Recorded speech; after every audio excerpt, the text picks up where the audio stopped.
Back with another New Haven model. You know how we love these oddballs here in the Milsurp Garage. We are really making strides with these Mossberg rimfires. This is a 740T.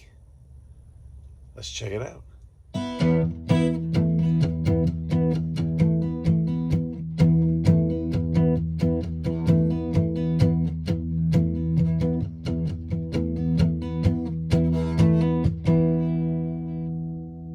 Milsurp Garage, New Haven model 740T.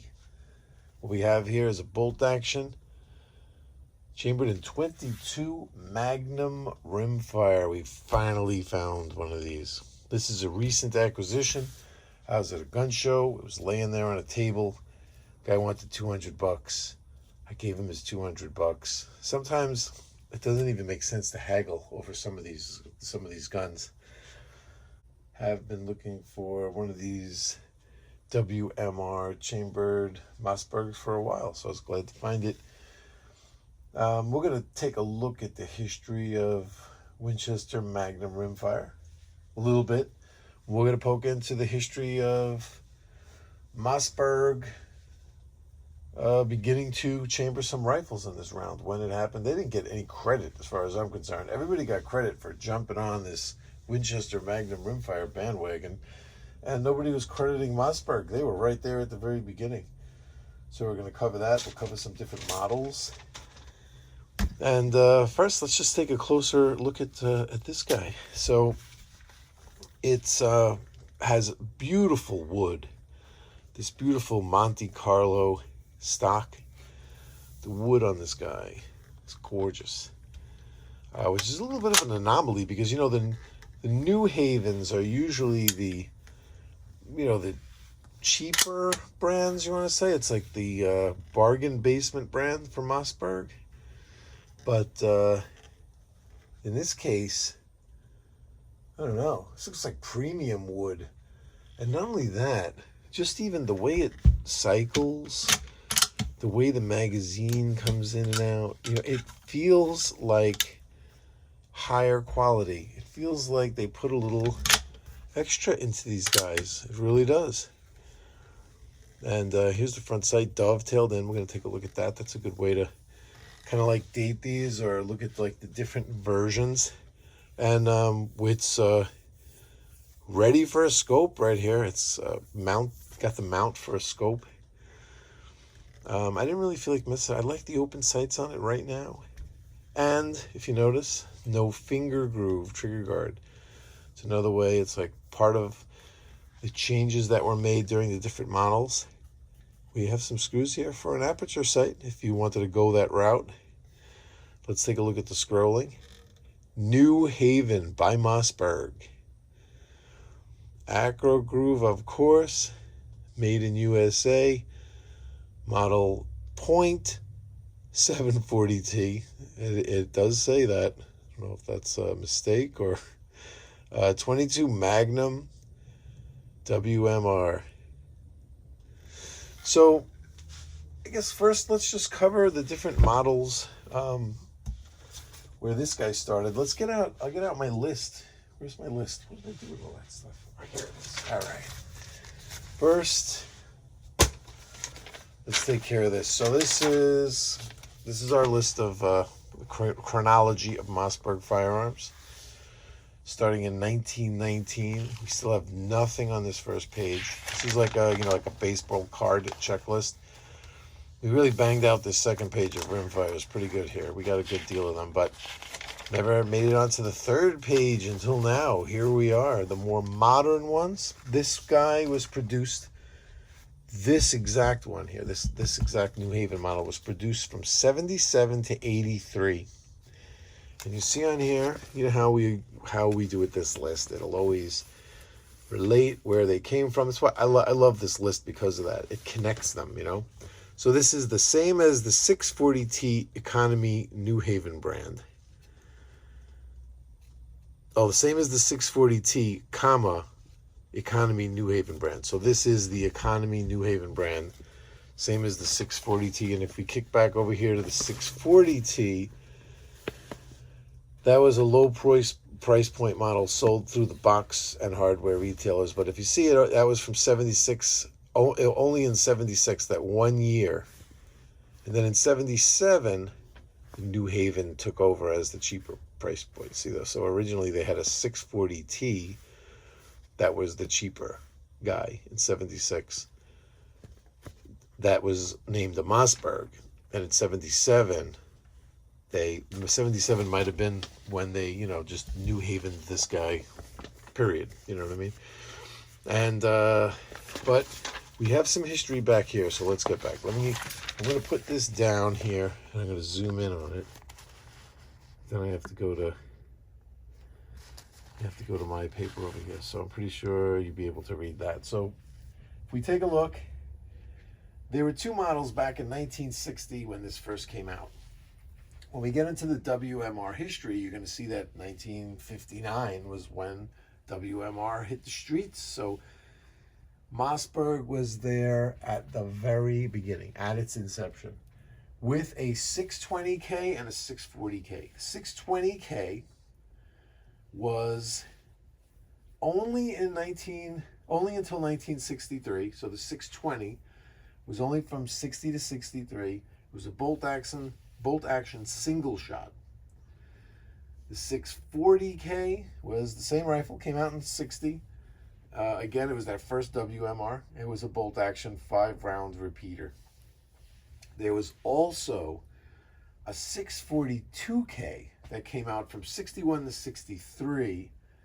That was a carbine with the fold down front end. We've seen that on these Mossbergs. So it was a short barrel, fold down front end. They only made that 61 to 63, 5-shot mag in WMR. I want a 642K. I want one of those. I want the carbine version. I'm going to be looking hard, but don't seem to be many of those around. So what were the changes? So in 64, there was a change to the S141 sight and a firing pin change. These firing pin changes happened all around the same time, so it's not like they changed on any one particular model. I think Mossberg just completely revamped the firing pins, the firing pin material maybe, or just how they were constructed or whatever. There was a huge change. You see that right across the board on all of these. But the change to the sight is interesting. The first sight that these used, I think it was the 137. It says on here 139, I believe, but I think that's a mistake. I don't think S139 was a sight. I think they meant to write S137 here. The S137 was a screw-on sight, and then the S141 was the dovetailed sight. You see all these changes, since this is a later model, you can see all these changes are incorporated into ours here. 1967 was the change from the trigger guard with the the finger grips that went down the pistol grip to the shorter and smaller trigger guard that looks like this. That was a change in 1967. Then there were different models. The 640 KC was a checkered stock. The KD was a folding rear sight. They got a picture of that here. These were, I'm not sure if these were all, like if this is in the order that they came out. The KS, hand checkered with a gold plated trigger. The M, this was a probably a really expensive model for them here. It was a Mannlicher stock, a gold beaded front sight, and a damascened, I think is the way. It was like when something has a Damascus finish to it, you could call it damascened, I think is the word. It had a Damascus bolt. That one probably wasn't cheap for Mossberg. In 1976, that's where the 640T came in. That was a low price point model. Okay, sold through big box and hardware retailers. It was a 1 year only, and that led into 77 to 83 for this guy. Now Now, this was supposed to be, it says plain birch stock here for the 640T. And it just says, this says same as 640T, but I don't know. This is not a plain birch stock right here. Absolutely not. This isn't even one of those walnut finished ones. This is definitely walnut, and it's gorgeous. It's might be the nicest wood I've seen on one of these Mossbergs yet. Okay. So can't date this any. I can't narrow it down any closer, but I believe it to be, just by the serial number. It is serial numbered, of course, because it's you know, post 68, so it's we're not used to that with these. But 77 to 83, I'm putting this might very well be first or second year. I'm thinking that's where it lies, as far as, you know, obviously just the 77 to 83 window. I'm putting this in the 70s somewhere, just because I've seen serial numbers for a bunch of others. They always seem to be higher than mine. And yeah, so the WMR, what's going on with that?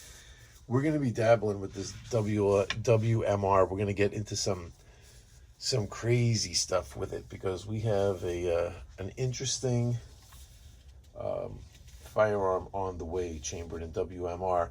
So I actually pulled this information from that the research I'm doing for that video. You can pull these up on Wikipedia and check it out. This is where I got these from. They have some pretty good articles on both the 22 Winchester Rimfire, then the Winchester Magnum Rimfire.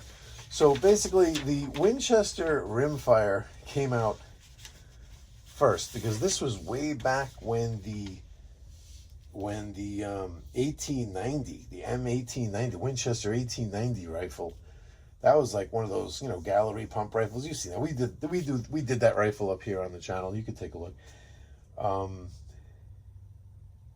There are ones that were chambered in that, and I remembered, I didn't know much about this cartridge back then when I got that rifle, but I just remember to stay away from the WRF ones, because you couldn't fire a long rifle in them, and that round was almost impossible to find. So it was like one of those ones where, watch out, don't accidentally get something in WRF.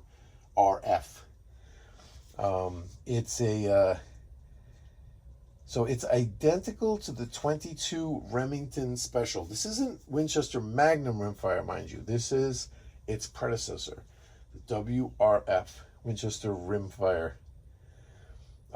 It was identical to the 22 Remington Special, which differed only in having a round nose slug.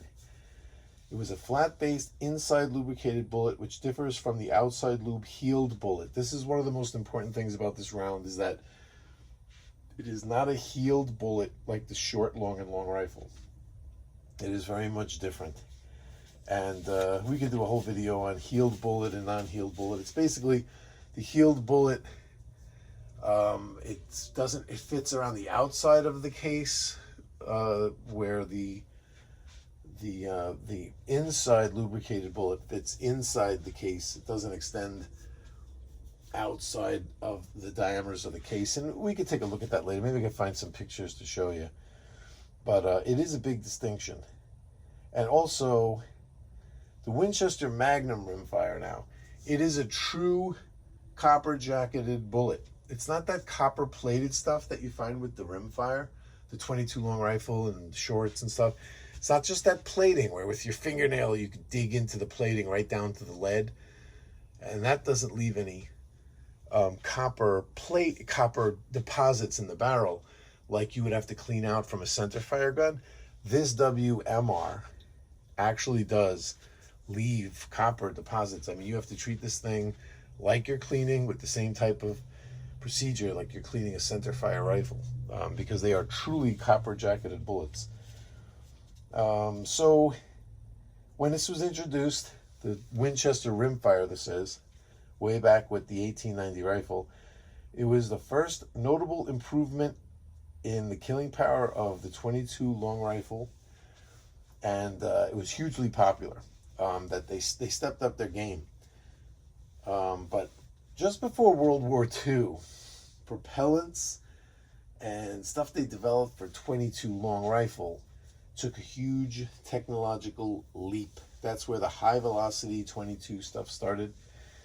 And there were these loadings offered with nearly a 300 feet per second increase in velocity over the original 22 long rifle loads, which were like 1,000 feet per second.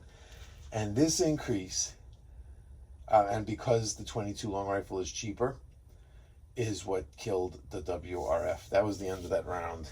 And so this was before World War II that it basically got squashed. And nothing new was put out in this WRF cartridge. And they write here that sometimes sometimes they come out with some of it, like some of these ammunition manufacturers come out with a little bit here and there. Here's some of the stats on it. And again, this is the Winchester Rimfire. And it is usually, you can actually fire this if you could find some of this. It's expensive to waste for this reason, but Winchester Rimfire can be fired in the Magnum, the Winchester Magnum Rimfire guns. It's kind of like a short, you know what I mean? It would kind of be, it's kind of like how 44 Magnum and 44 Special or 357 and 38, it's kind of like the same thing. It will fire in those guns, but not the other way around. You know, obviously you're not going to put a Magnum round in a Winchester Rimfire gun, but you could use 22 Winchester Rimfire in a 22 Winchester Magnum Rimfire gun. But if it's semi-auto, you might not cycle it, and if it's magazine fed, they might not feed through the magazine. You might have to shoot them one at a time, but it will work. And so that design was 1890, so it had been around for a long time, and basically a you know, like just a page in the history book since before World War II. But Winchester, they rejuvenate this as a Winchester Magnum Rimfire round in 1959. And they released this in 1959, Winchester does, but Winchester didn't even use it until the Model 61 slide rifle could be chambered for it in 1960. So the first rifles to be offered in it were the Marlin Levermatic. And you remember, we talked about that Levermatic when we were talking about Kessler with that Western Field shotgun. That was really the Kessler model shotgun, and when Kessler went out of business, Marlin bought the rights to the lever action shotgun and turned that into their Levermatic. And that was right around the same time. It was right around 1959. And the Levermatic was the first rifle to use the 22 Winchester Magnum Rimfire. It's so funny how like these different designs and these different models interconnect. Wild. Well, anyway, this Levermatic was the first rifle, the first one. It was easily modified to accept the more powerful cartridge. By the time of introduction of the Winchester 61, Smith & Wesson and Ruger had revolvers for it. Savage had the Model 24. Mossberg is not even mentioned here.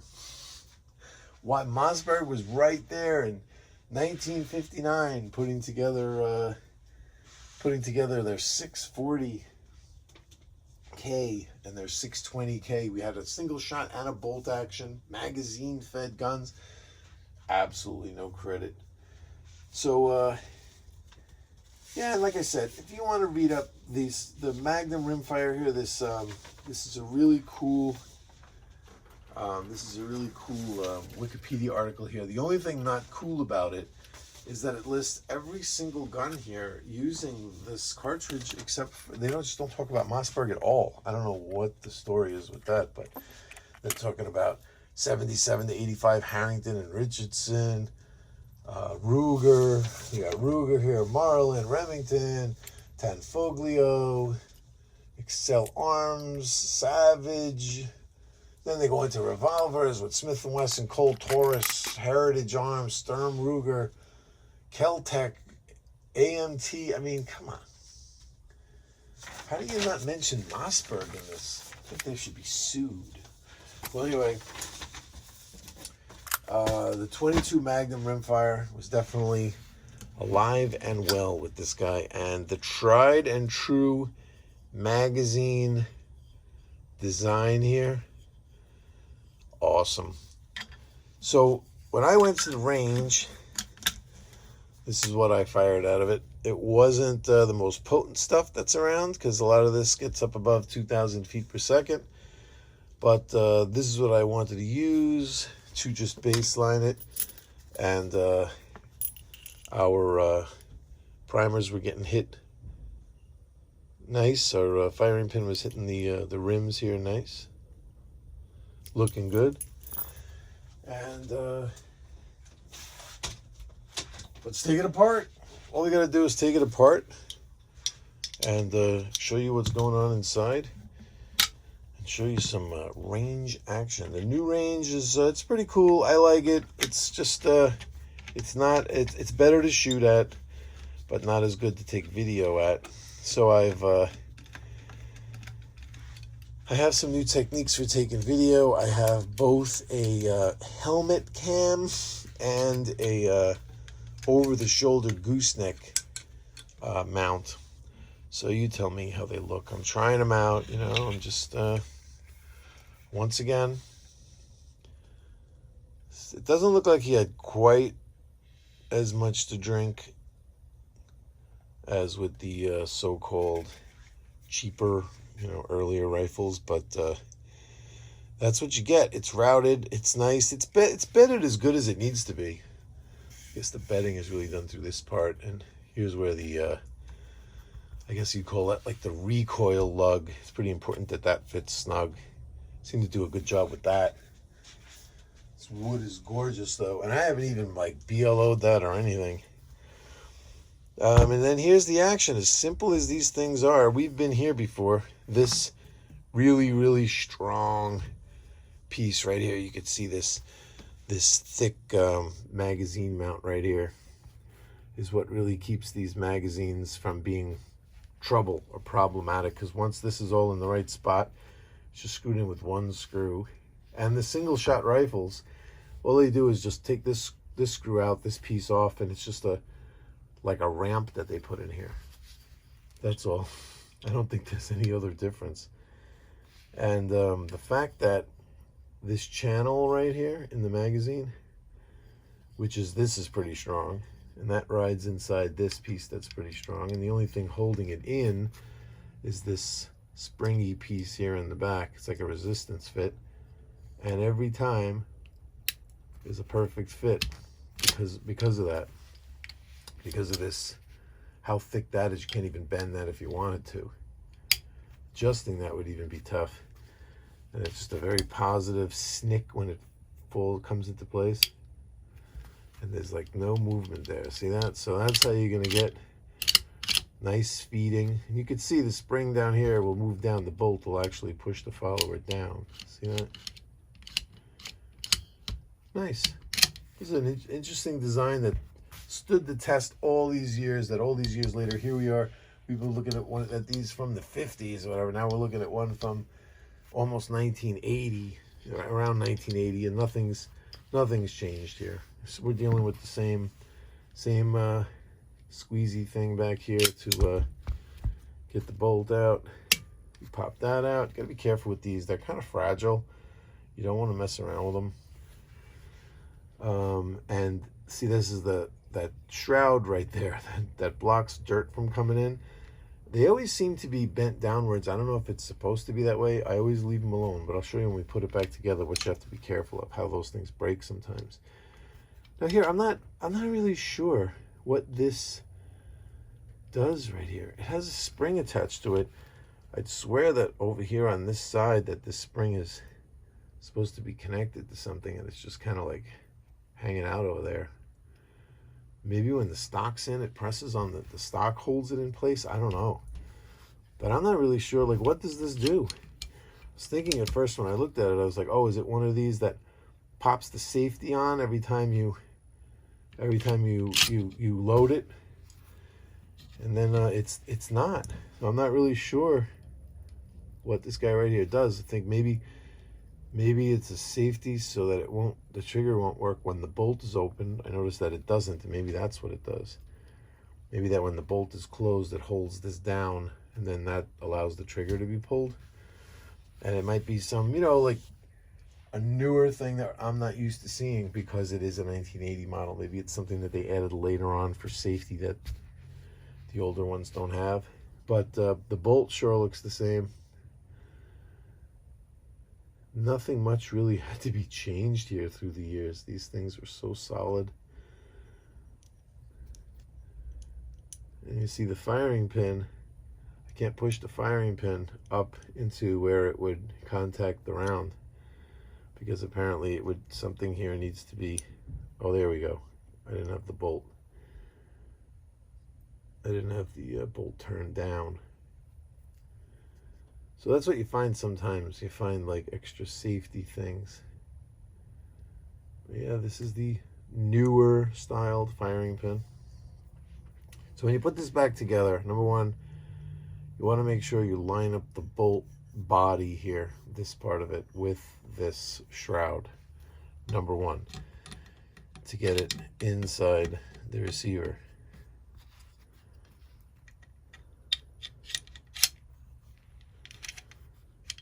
All right, and then we could give it a little thump to get us in there all the way. There we go. Instead of pushing, it's better to just do that one shot like that, you know what I mean? Now, you see, if we put this in here now, this is going to be above that shroud. We don't want that. So I'm going to open it enough where you could push this in and lift the shroud up. See what I'm doing? Then you're going to close the bolt a little bit if you have to. Get this clicked into place. You got to make sure that shroud is on top of it. So I think a lot of people put it in with this piece behind there, and that binding right there is what they wind up messing it up. And then it rides over it like that. And I think it's supposed to be bent down so that it seals well here, sort of, or rides over on top of it. I mean, it leaves a mark here on the plastic, but I've got all these years and it's just a mark. It's not like it's damaging anything. And yeah, that's we don't have snap caps in this size, unfortunately. But yeah, look at, definitely a big difference in the size of the brass, huh?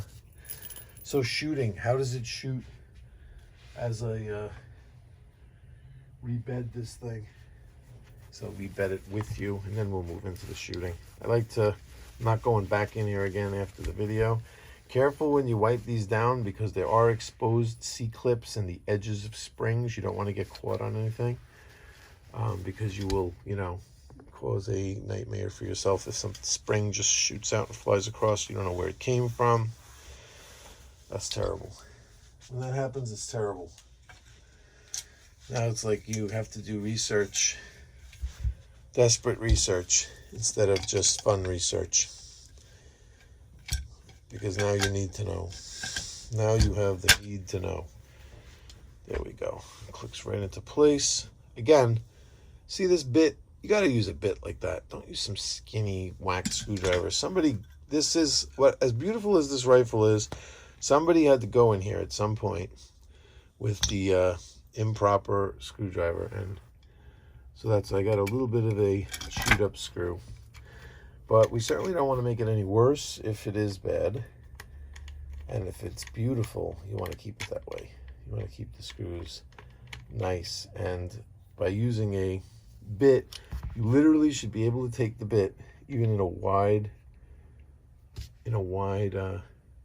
slot like that. I could stand up the bit in it. You should be able to do that. It should fit where when you go to rotate it, it doesn't go click, click, click, click, click, click, back and forth, because then the edge of the bit is going to put a raised bump on either side of that screw slot. And I know you've seen screws like that before. And that's what causes it. And hey, listen, if gouging up screw slots doesn't bother you on your guns, I mean, they're your guns. Go crazy. But it's just as easy to select the right bit as it is to select the wrong bit. You have to go through the same process. So you might as well, maybe you have to take an extra second to do a couple of fitments, but you make sure you get the right one. How did it shoot? I'm going to tell you right now. This thing is awesome. Number one, I like the new cameras. It kind of frees me up where my arms could go where they normally go when I shoot, because the camera's just hanging out over my shoulder, and it's not like, you know, like in my way to mount. I like that. So I'm able to just really sit and gel and relax with these things. I love the open sights on it, first of all. I love the fact that this has a nice punch to it that the 22 long rifle, that even the Stingers don't have. That it has that little bit of punch to your shoulder that it really starts to make you think you're dealing with you know, some serious power. Well, I love rimfire, but you're definitely aware that you're plinking with something less powerful. These, they start to get up into that where you're really feeling like you're dealing with something that's powerful. I love the feel of this 22 WMR. It's a nice round. I love the round. And yeah, it's more expensive than 22 long rifle, sure. Is it crazy more expensive? Not really. And it's not crazy more expensive, but it's definitely crazy more powerful. And I think that because, like I said, that it is a true jacketed bullet like that, it's worth paying a little bit more for. And as far as accuracy, you know, 22 long rifle, just even as great as CCI is, the quality of it isn't the same as these. The WMR, it's a higher quality. First of all, the gun even felt higher quality. It was made to a higher quality. The round itself, even the bullets feel like they're made of a higher quality. And you know, it isn't the days of yesteryear where the rimfire didn't really work a lot. You know, like a lot of times there'd be misfires where you have a 22 where you pull the trigger and you just get a click, and there's a dent in the primer, but you take the bullet, you put it back in again where it's like rotated a little bit, and then when you pull the trigger it fires. Because however they put the priming compound, I think they put the priming compound in the rim and spin the case, and it spins the primer into the rim of the case. That's how they get it in there. I don't think that was such an exacting science years ago, and they would like leave out spots where there was no primer in there. That doesn't happen anymore. And you can go through thousands and thousands of rounds with this WMR without a misfire. It's very, very reliable, good stuff. And because of the raise in quality of ammo and the quality and the raise in the velocity and everything like that, you're going to get more accurate. And it felt like, even with open sights, this thing felt great. And it felt like if I had a scope on this guy, I mean, I might dabble around with a scope on it. And I'm just afraid if I put a scope, it might just wind up just staying there. But I'm going to find something good. I want to find a nice one to go in here. The next time I run into, like, you know, one of these real quality ones. You know, I didn't like the way the scope worked.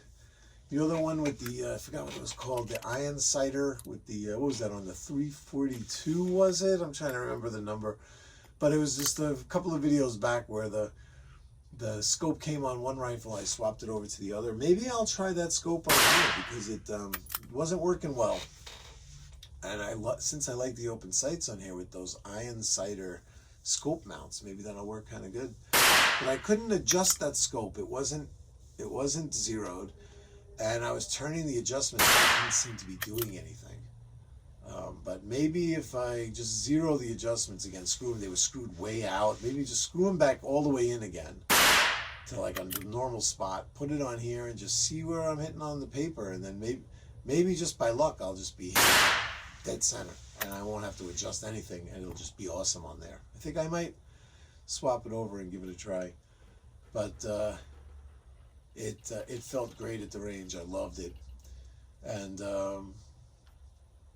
yeah, Maxi Mag 22M WMR is what I was using.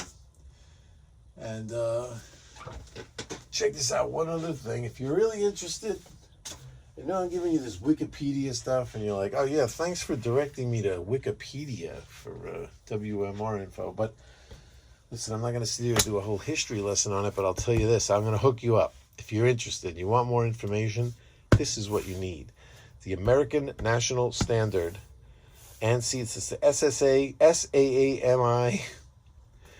It's a little old. It's it's 8 years old, but it's the American National Standard Voluntary Industry Performance Standards for Pressure and Velocity of Rimfire Sporting Ammunition for the use of commercial manufacturers. This is the national standard. So you kind of wonder, you're like, well, how do all these companies, come out with stuff that's all compatible? It all fits in the guns, right? The guns all chamber the same ammo right there. How, if there's some gun manufacturers, they don't make ammo, how do they know that the ammo is not going to blow the gun up, whatever? This is what they go with. This is the standards. These are members here. If you look here, Mossberg, OF Mossberg and Sons, they are members of this industry performance standards of manufacturers. This is an excellent resource for you if you want more information. They deal with cartridges and chambers, velocity and pressure, cartridge and chamber drawings, procedures, equipment, proof loads, standard velocity and pressure test barrels, headspace. It runs the full gamut here. Explanation of pressure terminology. They explain what's going to be in here, then they show you what's in here. So here's 22 Winchester Rimfire, and here's 22 Winchester Magnum. And you could compare on here dimensions, sizes, everything. I mean, this is the full gambit right here. If you want any of this information, I have to sit here and read to you all these dimensions. Here it is right here. They even have standards for dummy rounds, which, like our realistic snap cap guy has to go in here and find out what dimensions and everything to make sure everything's out of the round. This is what you have to follow.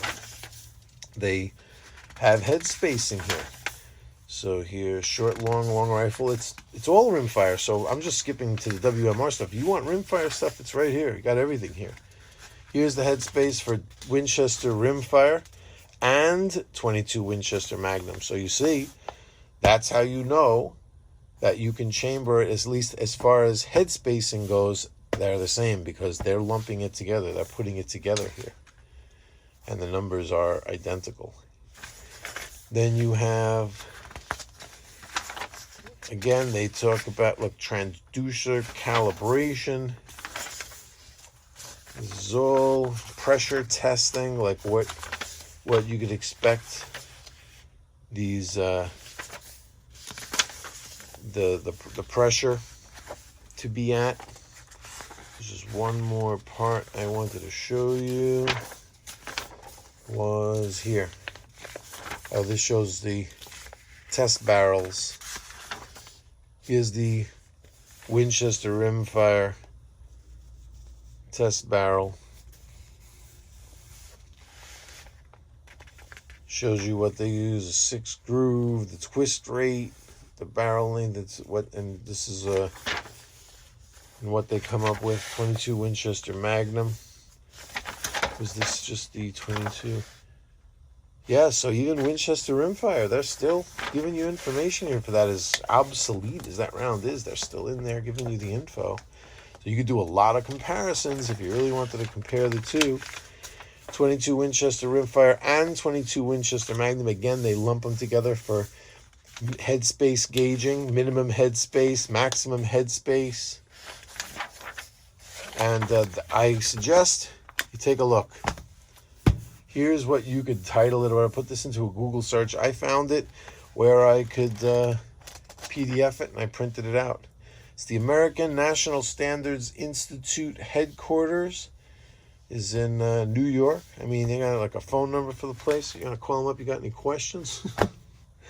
But these are excellent. I'm pretty sure you can get these for any caliber too. If you wanted to look, you could get them for any caliber ammunition. So, ladies and gentlemen,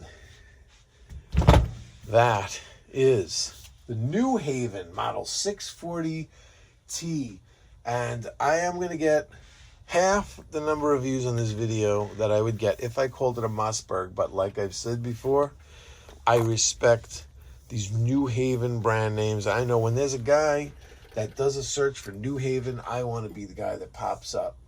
That's why I want to put New Haven in my title. I mean, I could easily call it the Mossberg, you know, just to get the views. But you know what? Going with New Haven in the title, sticking with New Haven in the title. I mean, I'll put like you can put keywords down in the bottom when you put the videos together. I'll put Mossberg in the keywords, you know what I mean? But I'm going to respect the New Haven Model 740T name in the title. Smooth. These are not cheaper brands. I don't care what people want to call them. They're Mossberg definitely not have a cheaper factory that they make cheaper guns at. There's supposed to be some kind of like difference in the wood, and that's not even. This is the nicest Mossberg wood I've gotten yet. And it's not refinished. It's absolutely gorgeous. I was lucky to find this thing. The guy was pretty cool. And original owner. He told me when he bought it in 1983. He told me where. He was local. The place he bought it was local. He told me where he bought it and when. He fired it like 1, 2, 3 times, something like that, he said. And put it away and never used it since.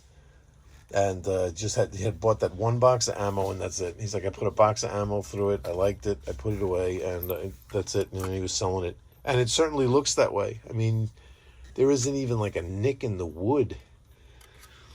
How do you turn that down? That's why when he told me $200, I was just like, boom. I just threw it on the table. I was like, let's do it. That's it. I'm not.